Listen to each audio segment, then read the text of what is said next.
Islam adalah agama samawi, yaitu agama yang diturunkan kepada wahyu dari Allah Subhanahu wa Ta'ala, bukan agama yang muncul karena karangan manusia yang hanya karena ilmunya dan diikuti oleh umatnya maka ia menciptakan agama. Agama Islam mempercayai bahwa hanya ada satu Tuhan yang patut disembah, yaitu Allah Subhanahu wa Ta'ala.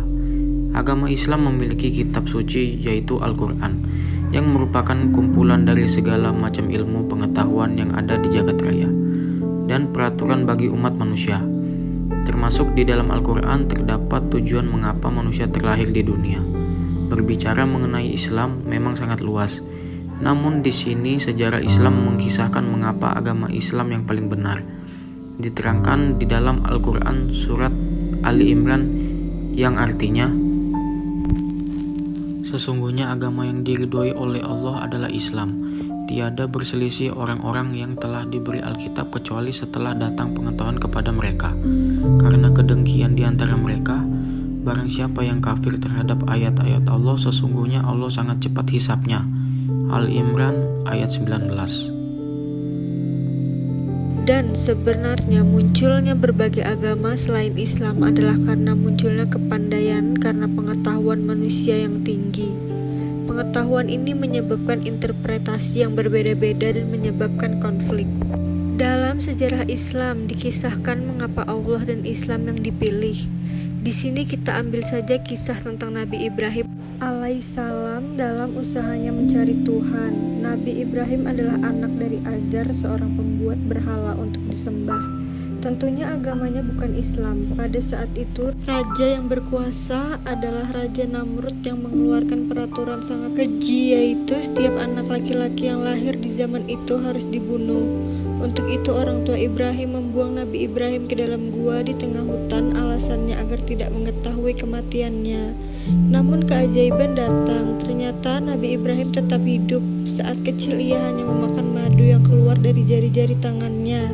Saat menginjak remaja ke dewasa, Nabi Ibrahim mulai bertanya, siapa yang menciptakannya kepada bapaknya? Maka dijawab bapaknya lah yang menciptakan Ibrahim. Lalu ia kembali bertanya, lantas siapa yang menciptakan orang tuanya? Kakek nenek jawab orang tuanya. Dari sini Nabi Ibrahim memikirkan, lalu siapa yang menciptakan manusia untuk pertama kalinya? Dia kira bintanglah Tuhan yang menciptakannya. Lalu dia melihat bulan, sinarnya lebih terang, maka ia berpikir bulanlah Tuhan. Namun saat pagi dia mendapati bulan telah tiada dan melihat matahari yang lebih besar. Ia berpikir mataharilah Tuhannya, ternyata sore hari matahari terbenam juga. Lantas Nabi Ibrahim menyimpulkan bahwa Tuhan adalah yang menciptakan manusia dan jagat raya, yaitu Allah Subhanahu wa Ta'ala. Nabi Ibrahim memang dikaruniai kecerdasan yang luar biasa. Pada saat itu orang tua Ibrahim menyembah berhala seperti masyarakat lainnya di zaman Namrud. Namun Ibrahim tidak mau menyembah karena alasannya patung adalah bukan manusia dan patung tidak bisa apa-apa. Sampailah Ibrahim di puncak kegeramannya melihat masyarakat menyembah berhala. Suatu ketika ia mendatangi tempat berhala untuk peribadahan dan ia menghancurkan berhala-berhala itu dengan kapak sampai hanya menyisakan satu yang paling besar, dan diletakkan kapak tadi di berhala yang paling besar. Raja Namrud marah bukan main melihat tuhan-tuhannya dihancurkan. Dipanggillah Ibrahim untuk menghadap. Disidang di hadapan masyarakat kafir. Ibrahim menjawab bukan dia yang menghancurkan berhala. Tanyalah pada berhala yang paling besar. Dia yang memegang kapak, dia pasti yang menghancurkan, jawab Ibrahim. Mereka menolak, mana mungkin patung bisa bergerak dan menghancurkan patung lainnya. Ibrahim berkata, bahkan kalian mengetahui bahwa Tuhan kalian tidak bisa apa-apa. Lalu mengapa kalian masih menyembahnya? Masih ada kekuatan yang menciptakan kita semua. Mendengar itu, Namrud murka dan membakar Ibrahim hidup-hidup, namun tetap tidak apa-apa karena mukjizat Allah.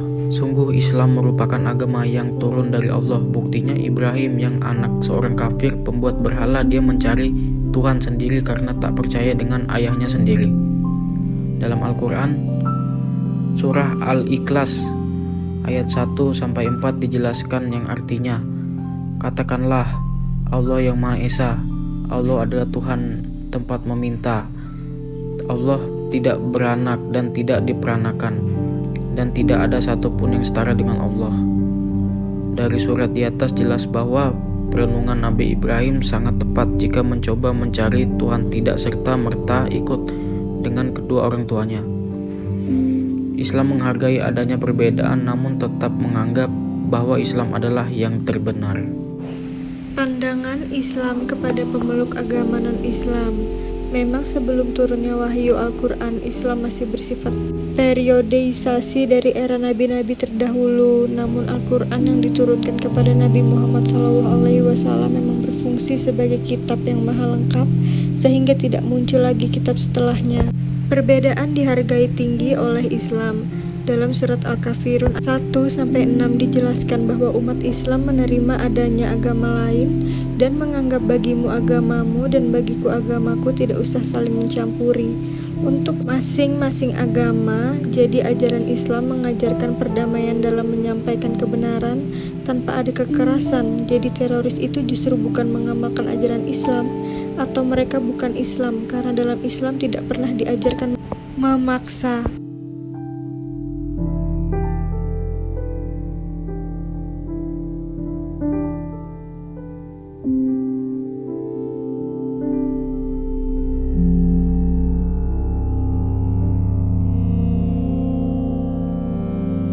Agama Islam adalah salah satu agama yang dianut semua umat yang mengakui Allah adalah Tuhan yang Maha Esa dan Muhammad bin Abdullah adalah Rasul-Nya.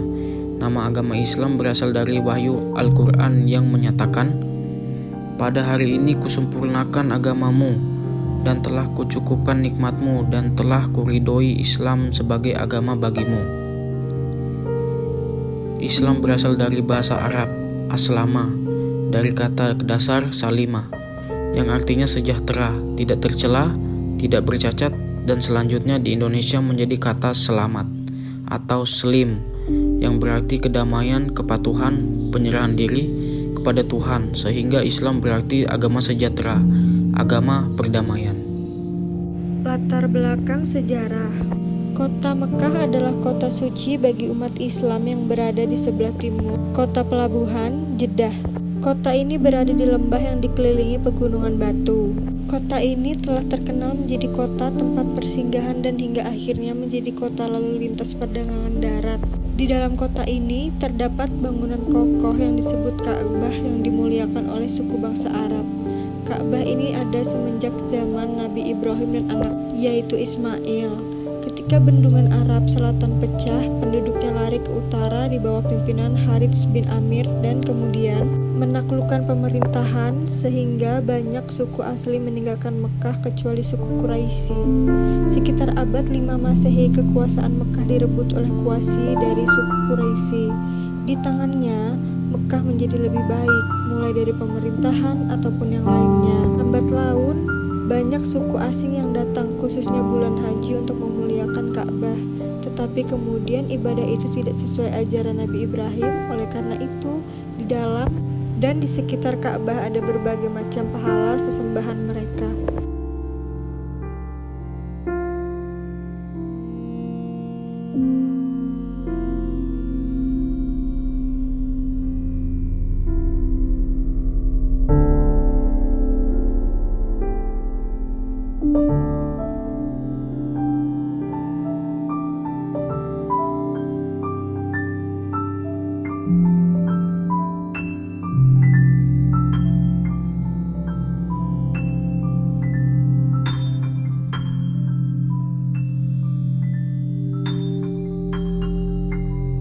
Pada 12 Rabiul Awal tahun 20 April 571 Masehi, lahir seorang anak yang bapaknya bernama Abdullah, telah meninggal dan dari seorang ibu, Siti Aminah. Dia disambut oleh kakeknya Abdul Muthalib, yaitu penguasa waktu itu. Dia membawa bayi itu ke Ka'bah dan memberikan nama Muhammad. Pada saat kelahiran Nabi, Abraha gubernur dari Yaman mencoba menghancurkan Ka'bah dengan kendaraan gajah. Akan tetapi belum sempat menghancurkan, pasukan tersebut diserang burung ababil yang mampu memporak-porandakan mereka. Ketika berumur 6 tahun, Muhammad diajak ziarah ke makamnya dan akan dikenalkan kepada keluarga neneknya Bani Najjar di Madinah dan tinggal di sana selama 1 bulan. Ketika kembali ke Mekah, di perjalanan kampung Abwa, ibunya sakit dan wafat, lalu dia diasuh kakeknya selama 2 tahun. Dan setelah itu kakeknya wafat dan dititipkan kepada pamannya, Abu Tholib.